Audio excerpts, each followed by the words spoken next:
একটা যুদ্ধ শুধু যুদ্ধ নয়, একটা যুদ্ধ মানে বহু বহু সংসারকে উজাড় করে দেওয়া।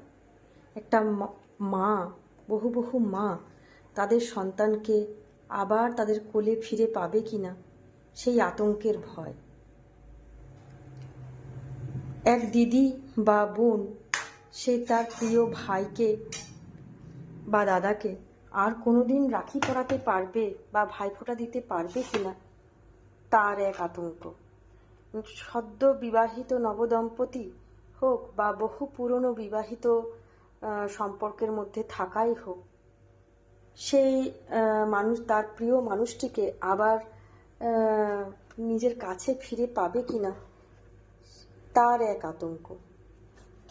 এক পুত্র সন্তানই হোক বা কন্যা সন্তান, সে তার প্রিয় বাবাকে আবার কাছে ফিরে পাবে কিনা